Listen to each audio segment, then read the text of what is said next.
Private corporate స్కూళ్లకు ధీటుగా కాదు వాటిని తలదన్నేలా ఆ ప్రభుత్వ పాఠశాల దూసుకుపోతోంది.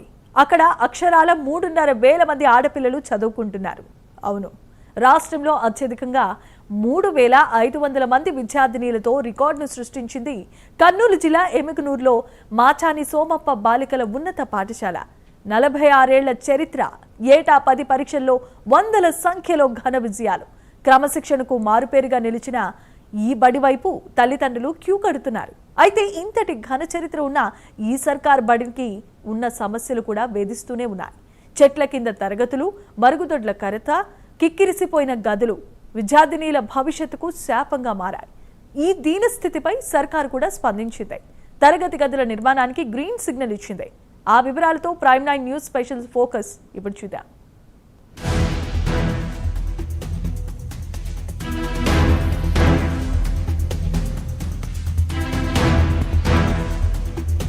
కర్నూలు జిల్లా పశ్చిమ ప్రాంతంలో విద్యా కుసుమాలు వికసిస్తున్నాయి. ప్రైవేటు వైపు వెళ్లకుండా సర్కారు బడిలోనే చదువుకుంటామంటూ విద్యార్థులను తరలివస్తున్నారు. ఒక్క ఎమ్మిగనూరులోని మాచాని సోమప్ప బాలికల ఉన్నత పాఠశాలలోనే ఏకంగా 3,500 మందికి పైగా విద్యార్థులను చదువుతూ ఉండడం విశేషం. చుట్టుపక్కల మండలాలైన మంత్రాలయం, కోసిగి, పెద్దకడవూరు, నందవరం, గోనెగండ్ల గ్రామాల నుంచి రోజూ ఇక్కడికి వస్తున్నారు. బాలికలకు ప్రత్యేక పాఠశాల కావడం, క్రమశిక్షణతో కూడిన నాణ్యమైన విద్య లభిస్తూ ఉండడంతో తల్లిదండ్రులు ఇక్కడే చేర్పించేందుకు మొగ్గు చూపుతున్నారు. రికార్డు స్థాయిలో పిల్లలు ఉన్నటువంటి ఈ పాఠశాలలో మౌలిక వసతులు మాత్రం శూన్యం. ఏ క్లాస్ రూమ్ చూసినా విద్యార్థినులతో కిక్కిరిసి కనిపిస్తోంది. గదుల కొరత కారణంగా ప్రతి సెక్షన్లో 70 నుంచి 80 మంది పిల్లలను ఒకే చోట కూర్చోబెట్టాల్సిన దుస్థితి నెలకొంది. సరిపడా గదులు లేక, ఉన్న గదులు సరిపోక విద్యార్థులు ఊపిరాడక అల్లాడిపోతున్నారు. ఎంతో ఘన చరిత్ర ఉన్నటువంటి ఈ బడిలో కనీస సౌకర్యాలు కరువవ్వడంపై సర్వత్రా ఆందోళన వ్యక్తమవుతోంది.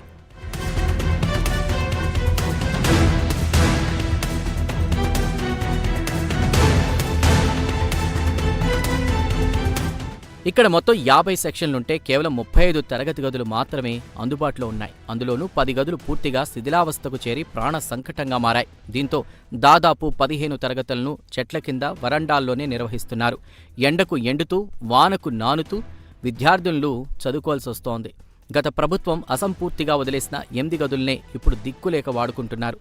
ల్యాబ్లు, లైబ్రరీ గదుల్లోనూ క్లాసులు నడపాల్సి వస్తోందంటే ఇక్కడి గదుల కొరత ఎంత తీవ్రంగా ఉందో అర్థం చేసుకోవచ్చు. 3,500 మందికి పైగా ఆడపిల్లలున్నటువంటి ఈ హైస్కూల్లో మరుగుదొడ్ల కొరత దారుణంగా ఉంది.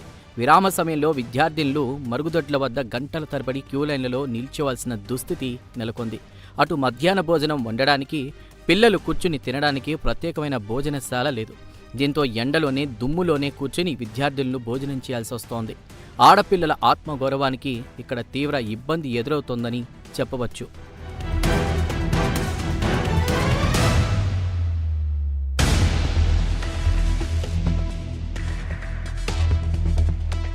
ఈ ప్రాంతంలో విద్యా చైతన్యం పెరుగుతున్నా ఆర్థిక ఇబ్బందుల వల్ల కొందరు తల్లిదండ్రులు అబ్బాయిలను ప్రైవేట్ స్కూళ్లకు పంపిస్తూ అమ్మాయిలను మాత్రం ప్రభుత్వ బడికే పంపుతున్నారు. పైగా చిన్న వయసులోనే పెళ్లిళ్లు చేసే బాల్య వివాహాల సంస్కృతి ఇంకా కొన్ని చోట్ల ఉండడంతో ఆడపిల్లల చదువుపై నిర్లక్ష్యం కనిపిస్తోంది. అయినప్పటికీ ప్రభుత్వం అందిస్తున్న విద్యార్థి మిత్ర కిట్లు, ఉచిత పుస్తకాలు, తల్లికి వందనం లాంటి పథకాలు ఆడపిల్లలను బడివైపు నడిపిస్తున్నాయి. 46 ఏళ్లుగా ఈ బడిలో చదివి ఇక్కడే టీచర్లుగా మారిన వారే ఈ స్కూల్ విజయాలకు, క్రమశిక్షణకు ప్రధాన కారణం. ఎట్టకేలకు ఈ చారిత్రాత్మక పాఠశాల సమస్యలపై రాష్ట్ర విద్యాశాఖ మంత్రి నారా లోకేష్ దృష్టి సారించారు. రాష్ట్రంలోనే అత్యధికంగా ఆడపిల్లలు చదువుతున్న ఈ ఏకైక ప్రభుత్వ పాఠశాల దుస్థితిపై ఆయన సానుకూలంగా స్పందించారు.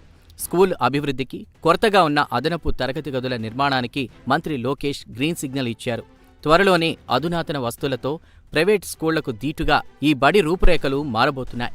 మంత్రి చొరవతో తమ కష్టాలు తీరబోతున్నాయని, తమ బడికి పూర్వ వైభవం రానుందని విద్యార్థినులు, వారి తల్లిదండ్రులు హర్షం వ్యక్తం చేస్తున్నారు.